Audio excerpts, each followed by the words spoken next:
Hi there, and welcome to this video. Well, day 3 is now done and I'm on to day 4. Now, yesterday was a good day. All the food stuff went just right. Good bit of exercise as well. I had my weekly Krav Maga class. If you don't know anything about Krav, it's worth Googling. Awesome self-defense system from Israel, which I do and I absolutely love. And it's really good when you find an exercise or something that can keep you fit that you enjoy, so it doesn't feel like you're actually exercising, which is really, really cool.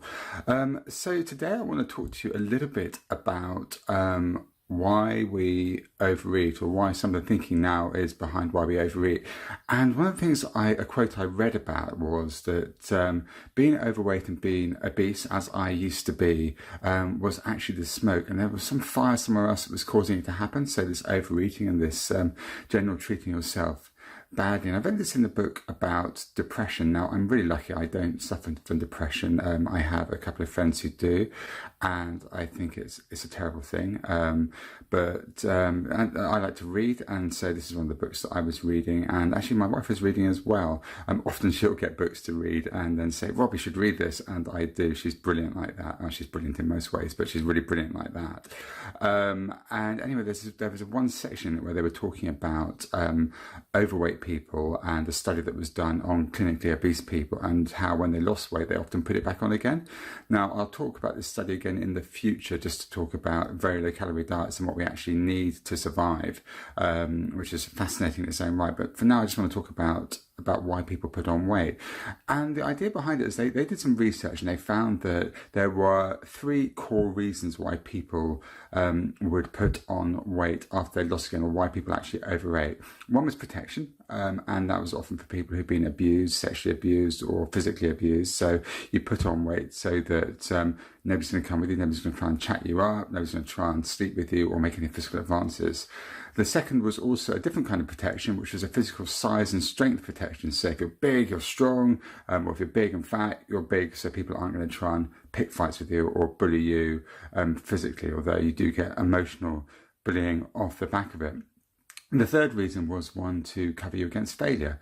So, for example, if you go for a job interview, if you're, say, 250 pounds on a 6-foot frame, or 280 pounds, in fact, it'd go even higher. So we'll go to where I was, 308 pounds, so 22 stone on a 5'11" frame. If you go for a job interview and you don't get the job, you'll be able to say to yourself, well, that's okay, I didn't get it because I'm fat. It's not because I wasn't worthy enough or good enough, it's because I was fat. So you avoid the pain of your self-esteem being fractured and injured.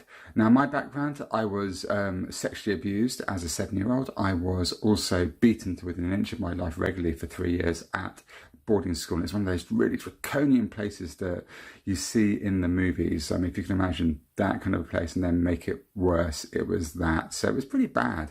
And so I acted out, or I dealt with it by eating and overeating and using food as a crutch. Now, understanding that, and actually come to that realization, which I only came to last year when I was able to finally keep the weight off, changed everything, because I was able to then see where the symptoms came from and start to deal with it. So the question I have for you today is to have a think about why it is that you might overeat. What's the reason behind it? What is it? How is it providing a crutch for you? And what's it actually doing for you? And it may be that there's something in your past that is making this happen. So like there was for me. It may be that actually there's something currently. One of the guys that I work with and have been helping, he had a recent pulmonary embolism.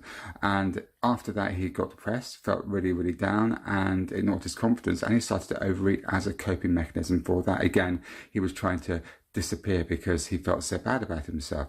So there might be something recent, and it's really important to have a think about it and try and pinpoint exactly what it is, or try and find that point in your life where things change for you. Because once we know that, we can start the healing process and start to actually help to deal with that. And when you deal with it, actually food then becomes not something you need, but or it's something you actually really want that much. It's just something that's nice at times and you can control, and it makes life a lot easier, and it makes it a lot easier to then maintain the weight loss And the truth is that even when you do that, you will have times when you fall off it. Everyone does. Like I said in thinking my first video, we all fall off sometimes.